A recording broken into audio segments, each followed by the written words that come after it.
Hey folks, welcome back to our Battle Poker Summer League Season 1. This is our fifth week of competition here. We will be covering Table 2 today. Joined with me is our brand new caster, Lord Dragontree. Lord Dragontree, how you doing tonight, sir? I'm doing fantastic. Thanks so much for having me, guys. Awesome, glad to have you on board with us. So, just a quick explanation.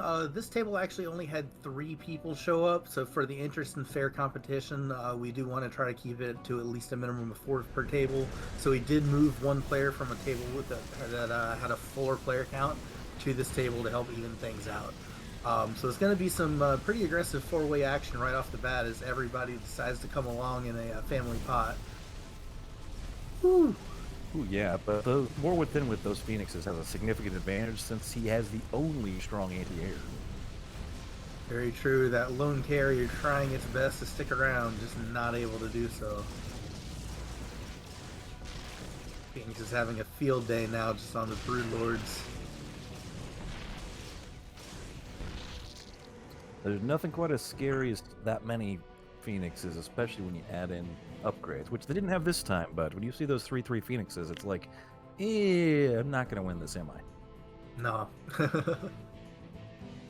No, 3-3-4-4 anything on the board is going to be pretty scary. In particular, especially with something like a Phoenix. Oh,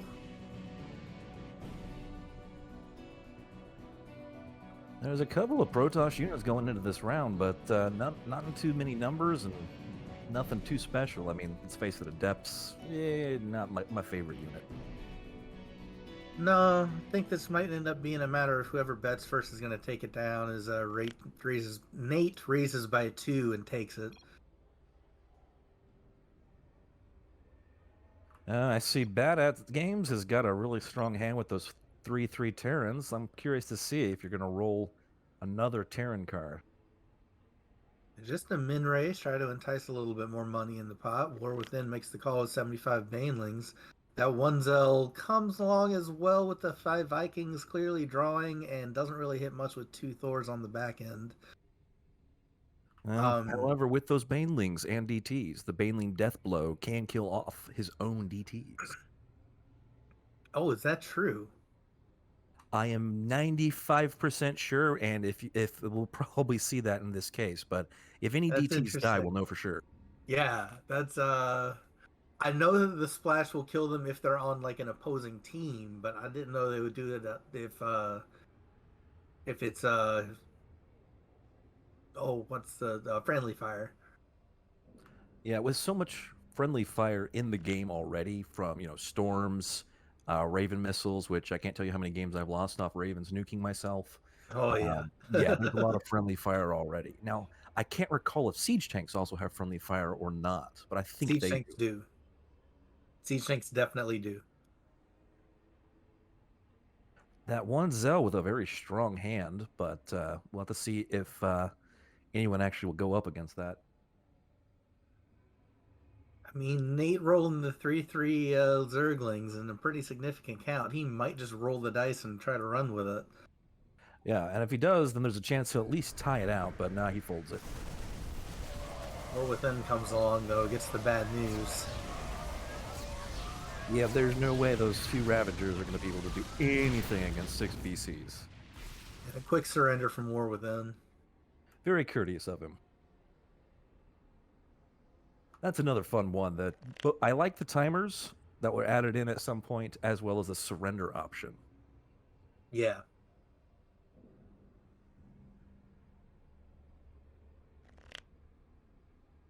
Yeah, the timers have been debated before about adding like a real-time combat timer. The argument against is that it's got this level of suspense to it where like everybody gets up and kind of starts cheering like, "Oh man, come on, 10-second timer, 10-second timer," you know. You lose that if you know exactly when it's going to come to an end. Oh, exactly. That's one of the. I'm glad that they haven't implemented an actual timer because the will it, won't it, especially with those Ravens, because once in a while in a 1v1, if the Ravens are in front and get the missiles off right off the bat, they will get some of them may get a third shot before the timer clicks out. That is true. It also helps whenever you can get them into a three-way or more, since you get an additional 10 seconds of combat time per player in combat beyond the first two. So that third player with the extra 10 seconds will almost always guarantee them the third shot as well, as long as they survive long enough. Exactly. I've actually lost a couple of matches to it's like, oh, it's 3 players. Yep, I'm gonna die.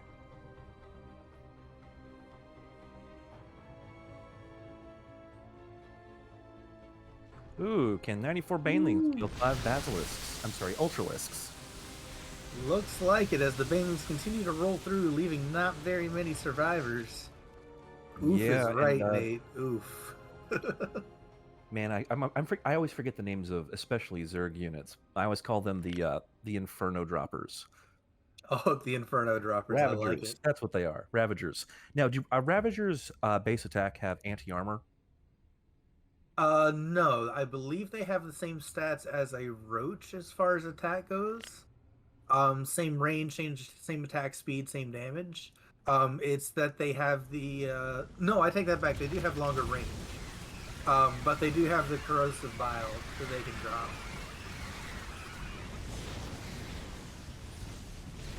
Unfortunately, with this one, War Within had no anti-air whatsoever, and against 8 carriers, that's a very unfortunate fight. Yeah, yeah. Sometimes you just have to watch a fight like that go down, and shake your head a little bit. What could have been with those carriers? Oh yeah. Everybody playing a little bit cautiously this early on, it seems like. Well, it's only 4 players, so you know how it is when you get to those last 3 to 4 players in a game. You're already playing more cautiously because you never know when somebody is going to be bluffing or not bluffing.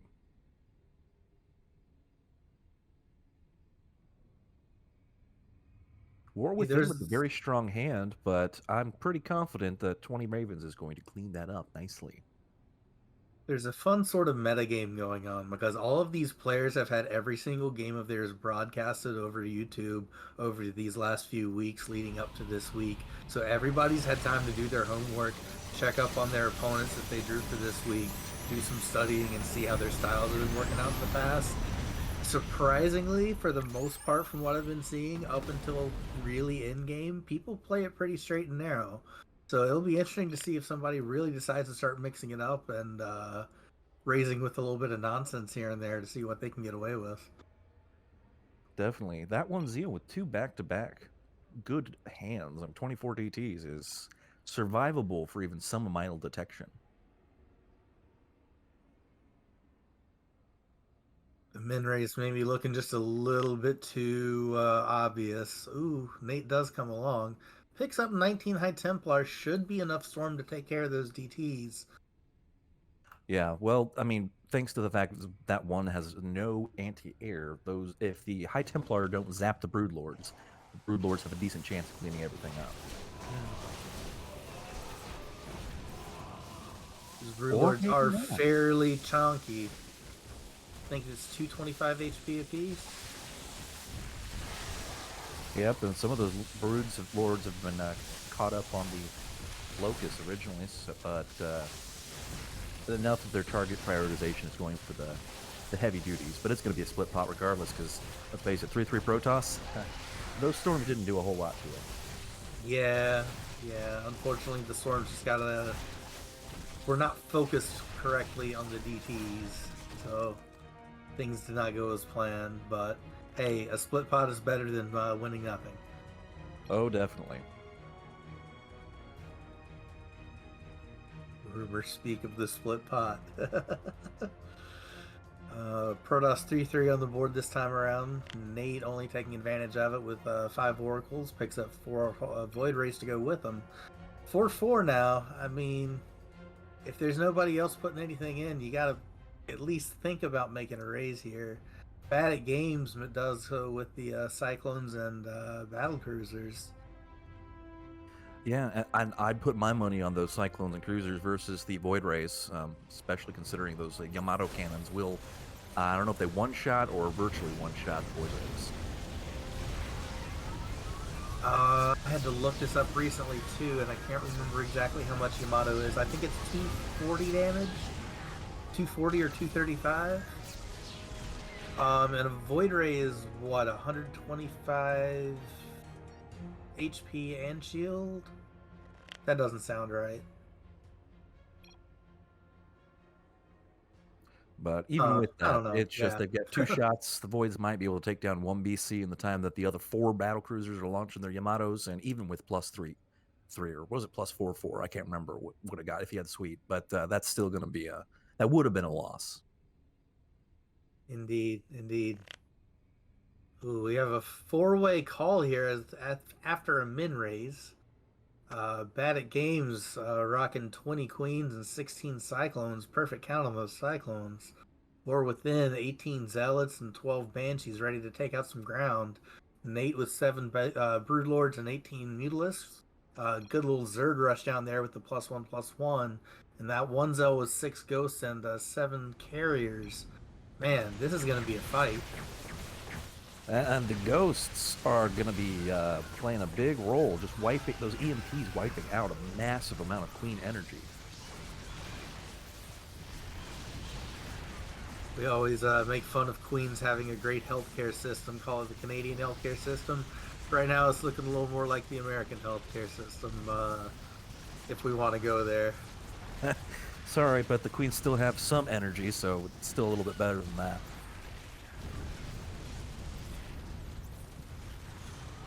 Yeah, those ghosts really turning the tide. With the queens losing so many heals, the cyclones aren't able to clean up the mutas and broodlords, which this is going to be. If timer is going to, just barely.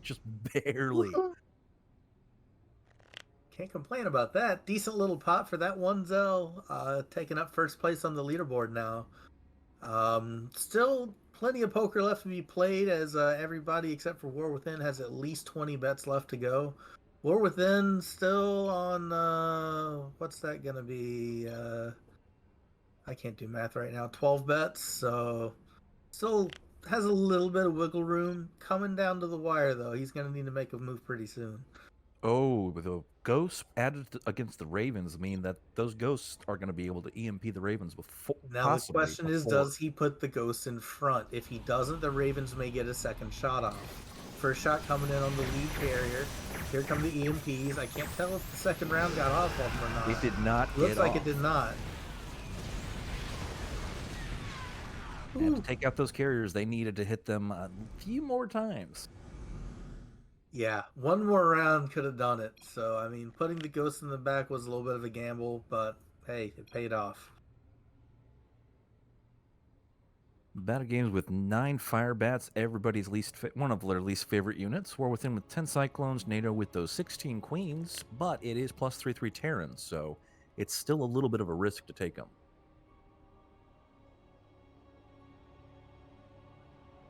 War Within got to be loving his hand right now, though, with 4/4, especially on the battle cruisers in the back. Oh, yeah. And let's face it, that's enough to take out a Queen Bash, as well as those Phoenixes that are going to be showing up. Oh, absolutely. Those Phoenixes are just simply not going to be able to damage the armor of the battle cruisers here. I think they're going to do maybe half a point of damage per attack. They are barely even damaging the Cyclones. Oh, wow. The power of 4/4, folks.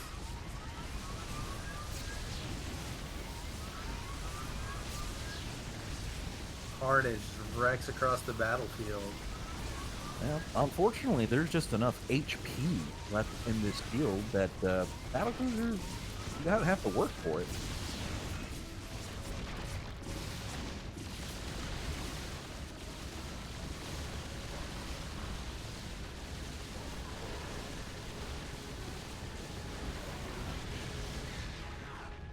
Just barely. Mm-hmm. Another decent-sized pot. And we see the Queens and Phoenixes and Cyclones all coming back in for this round as well. It's always fun when players get, back-to-back of the same units. Like, I know I've gotten battle cruisers twice in a row, ghosts 3 times in a row once. Oh, Decent numbers nice. too.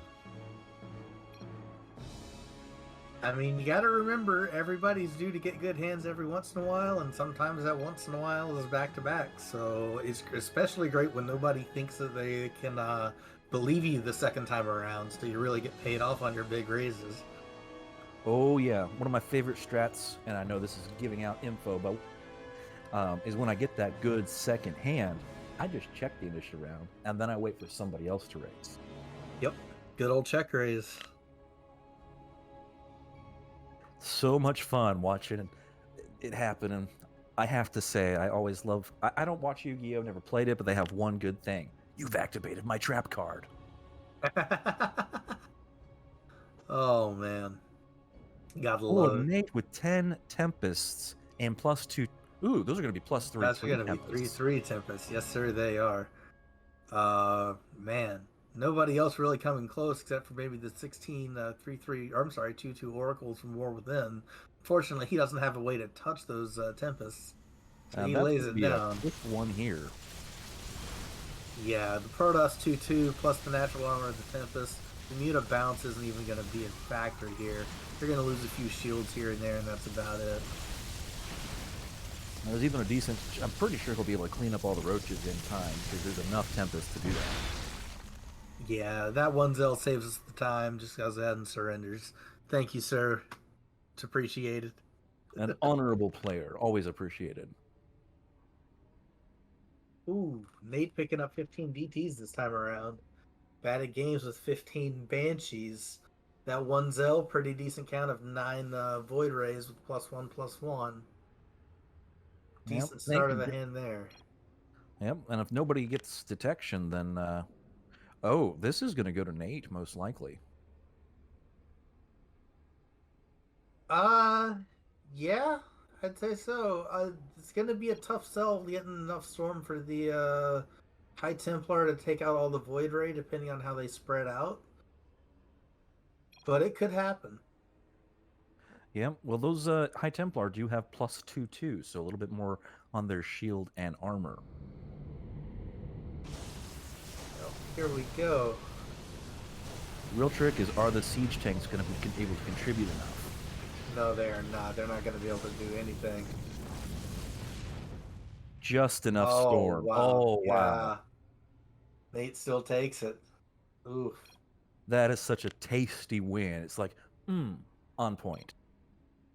128 gold goes to the victor. Nate, first place once again. Down to 20 bets, though. War Within 15. Bad at games sitting on about 12. Nate with a god tier hand. Oh, my goodness. Wow. Like, In the face of Ravens. Protoss 3/3 as well. Oh, but let's face it, Ravens and Vikings, I mean, anything 3/3. It's, oh, dear. Yeah, that's the trouble. Oh, So we brought this quote bug unquote to just Skelejelly's attention, and we basically agreed that the way that it works is the same way as what would happen during a misdeal in a casino. So that's what we're just calling it, a misdeal. When everybody loses all of their units and it ends up being a tie, everybody gets their bets back, including the players that folded the hand. oh, nice. I like that. It's kind of a whoops, that shouldn't have happened. We'll pretend the hand never happened. Everybody gets their money back. Move on. Yeah. Is there any way to make the Ravens back off like the Disruptors do? They already do to an extent, but it depends on what they see as an aggressor to them and what they're doing at the time. It seems like. Um, I just from my own personal observations, there are definitely sometimes where they'll like run forward to get the cast in, and then they'll immediately like burst backwards in like this big flower formation and stay way away. And then sometimes they cast and then they start moving forward again. And it's difficult to predict which way it's going to go if given the option.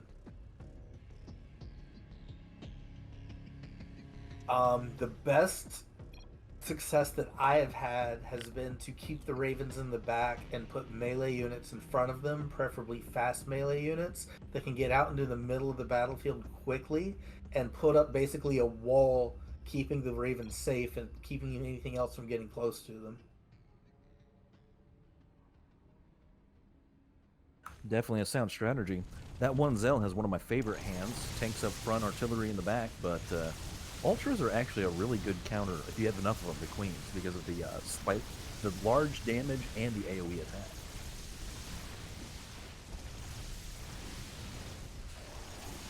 The fact they have a crap ton of armor doesn't hurt either.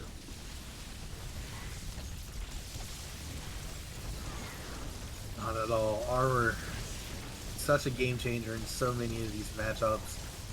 A lot of people tend to underestimate it, but it adds up to quite a bit sometimes. Oh yeah, when you've got the 4/4 Zerg with chitinous plating, that's what, 6 armor on Ultralux right off the bat? That would be 5, 6 plus 1, 7, because I think they have 1 natural armor. Oh, I think you're right. Yeah, 7 armor base. So that's huge. Yeah, that's like ignoring a Marine shooting at you huge. Yeah, and even against something like Stalkers, which have the bonus versus armor, Stalkers attack versus armor is only a base 14. So, you're having an anti-armor attack. Yeah, that's insane. Now, Disruptors just ignore that because spell damage is amazing. This is true. This is true. Disruptor's the new, just insanely AI-controlled, almost OP unit in the game. Probably the strongest hand you can roll is actually the Ravens and Purifier Wombo combo. Oh yeah, that's a sick one. Oh, Ghost right up front, taking care of the Ravens this time around. Some of the Ghosts survive, continuing to EMP. Are they going to have enough time to kill off all the remaining Ravens? Well, there's still 16-ish Ravens, and a couple of them are virtually full HP, so it may happen. Numbers are dropping quick. Ravens, I believe, are light units, yes. Okay, then yeah, that's why the Ghosts were able to cut through them. Ghosts getting, I think, a plus 10 damage to light units. Yep, it's double what their natural damage is. Alright, so we've got battle games with 8 Brood Lords, War Within with 6 Voids, Nate with only 26 Banelings, but still enough to mess up somebody's day, and that one Zell with the Cyclones. Battle games going all in with the Brood Lords. That's an interesting call. We talk about this a lot.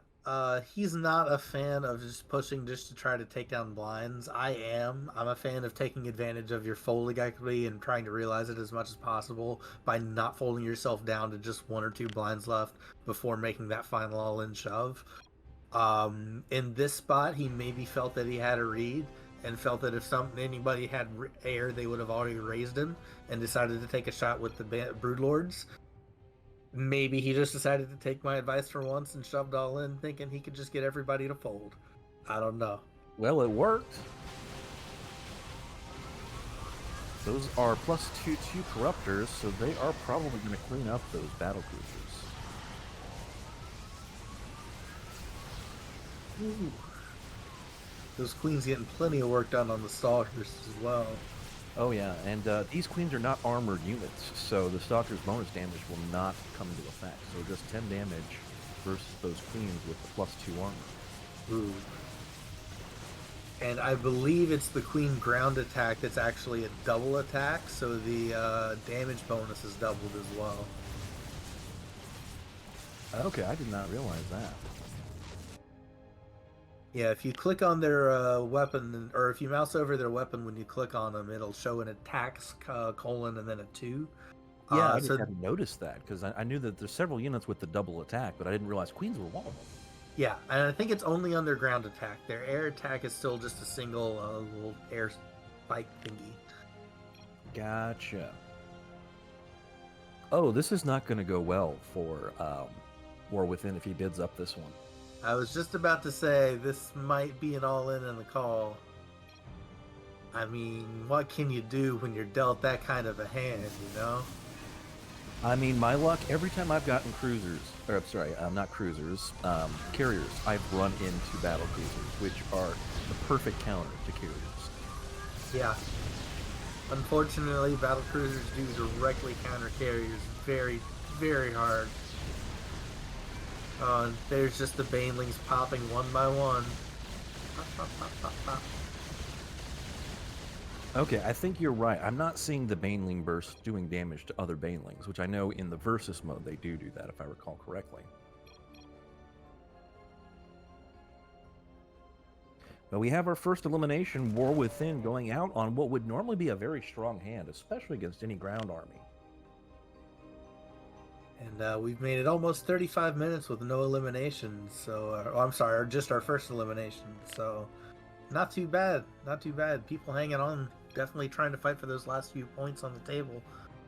Yeah, definitely been some interesting hands. People playing good bets most of the time. It's definitely why these players are making it to the 5th week of the tournament, or of the league.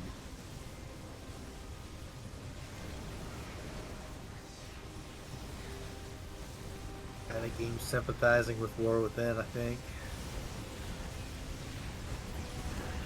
The Colossus, I play so much Direct Strike that I'm more familiar with the Direct Strike variants of Colossus. Do the base variants have the plus versus light? I'm not sure. I want to say yes. Because with 2 attacks from that's a very, very strong versus that massive, very massive hand that was entirely comprised of light units.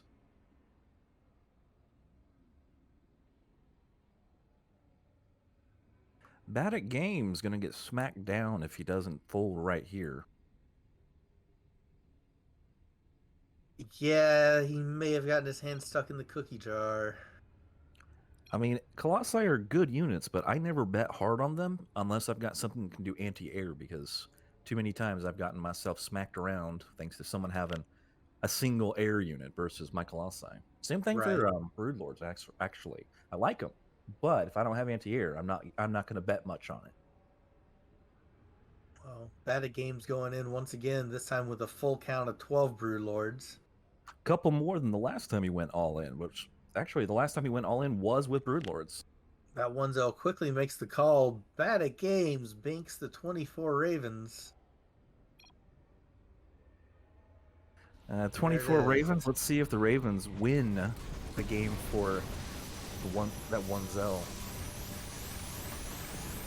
Nope, looks like the Ravens are staying nice safe distance this time. As the last couple of bombs go off all around them, they just kind of float around waiting for the round to end. Bad at Games back at it with a stack once again.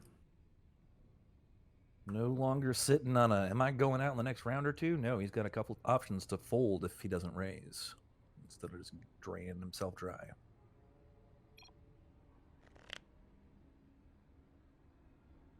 Oh, this is going to be a fun hand. Bad at Games starting to get a little bit low. You know those Banelings are going to be tempting. He finds the fold. Nate. I mean, I know Nate likes to play aggressive. I could see him playing those Banshees, but he also finds the fold as well. Disappointing for that 1-0. A lot of battle cruisers these last few hands going from player to player. Yeah. Sometimes people just run hot, and we see a lot of really good hands really quickly. Yeah. Well, 43 plus 1 Marines, that's actually a very strong hand if there's not too much AoE. We're going to find out exactly how much AoE there is as the wild cards roll out. A little bit of all of it. Tanks out of how many wild cards was it? 15? That is nuts. Oh, wow. And those Ravagers getting beautiful shots onto those battle cruisers.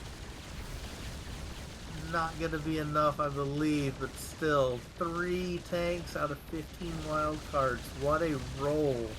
The ground dominance was clear in that fight. You were totally right on that, and there's a slight chance he'll survive. Nope, barely.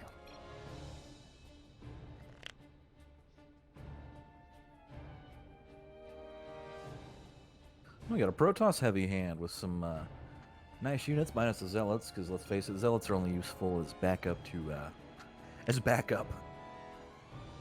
Yeah, basically, they're very limited in their use. Maybe against something like Thor's on the ground, but that's probably about it.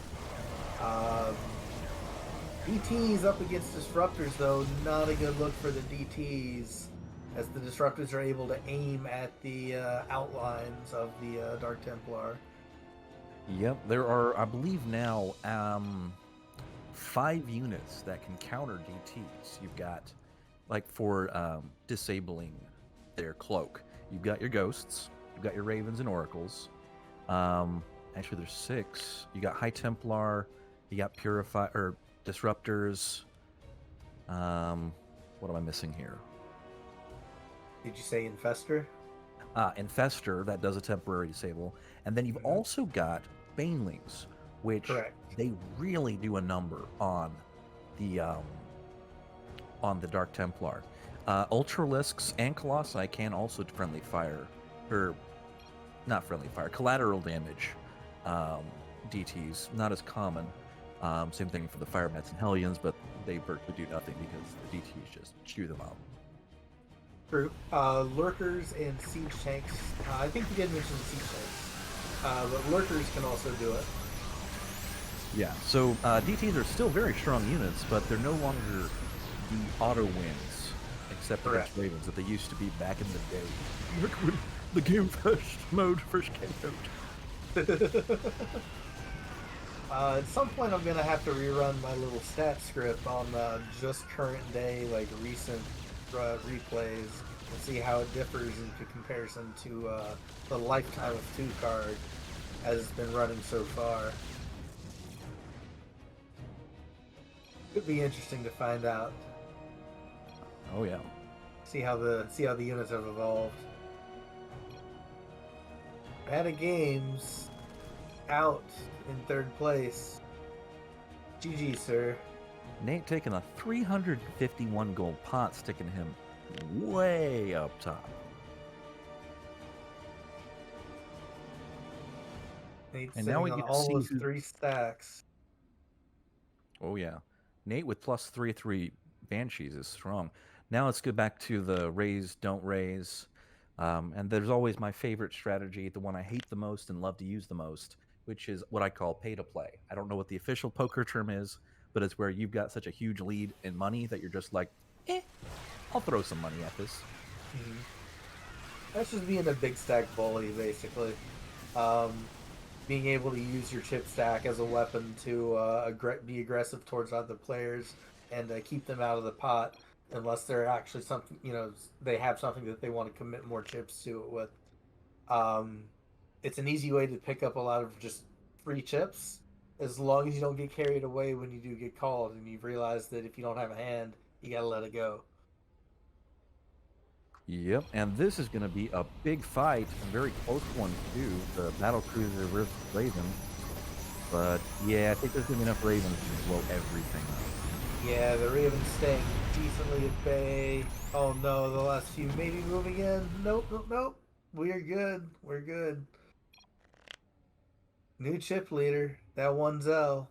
First place. 324 chips. Let's go. Oh yeah, and back to what, the whole raise thing. Such a big fight. Didn't want to interrupt that. It's economic warfare at its finest. Oh, absolutely. The rich get richer, right? Oh yeah, I like to compare it to somebody playing a macro game. If you want to look at it like a normal StarCraft game, they've macroed up, they've focused on the economy and production, and now they're using that against somebody who didn't focus on making sure that eco was strong early game. Not a terrible comparison. I'll allow it. I like that. I have to remind myself sometimes when it's like, okay, yes, I've got a decent hand, but there's 7 other players that are all going into this pot. I'm not going to raise. I got to eco. Yep. Basically, the more players that are involved in a hand on average, the stronger your hand should be on average for you to enter the pot. And of course, for every player that has already entered the pot before you, your hand needs to be that much stronger for you to be able to say, "Hey, I'm interested in this pot as well. I'm going to come in with a call or a raise." Definitely. And when there's a lot of players, there's very few opportunities for bluffing because somebody somewhere has gotten something decent. Exactly.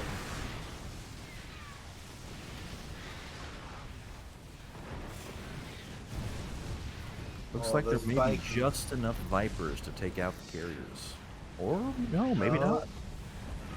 there goes the last Viking. Now we just have to take out the 5 Colossi.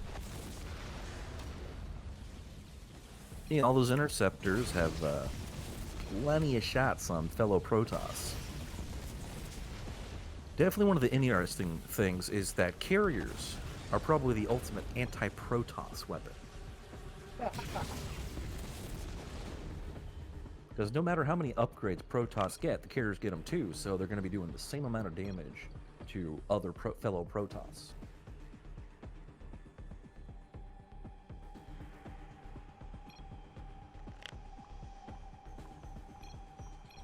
Oh wow, 23 Phoenix for that one Zell this time, 22 Marines for Nate. Whew, Zell that's, pops it up. oh Nate's wow, gonna he's want really to going play in on this that. with the Terran 2-2. Picks up 4 Tempest for his troubles. Nate with Oh, 11 Oracles. That's gotta feel good. he's Not going in gonna with it help him too. in this case though. He's Not gonna already help him swapped at his all. hand. Okay, yeah, you gotta play it for cheap. Or as cheap as you can Unfortunately, get away with. oh, there's no way you can get away with that. The lift No. from the Mirage is going to shred the Marines. And the Even Marines one by focusing one. down the lesser threat, actually. Yeah. Just because it's bigger doesn't mean it's a bigger threat to you. Yep.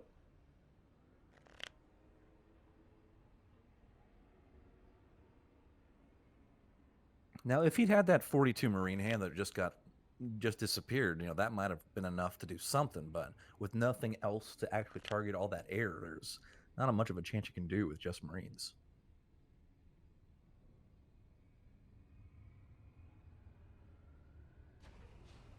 Oh no, this is a fight you don't see every day. Hellbats and Oh Broodlords boy. up against Archons and Clones. Those broodlings actually just tanking a couple of shots here and there for the Hellbats, letting the Hellbats get a little bit more splash damage in. Not going to be enough. The Archons march forward with the Cyclones and everything just melts.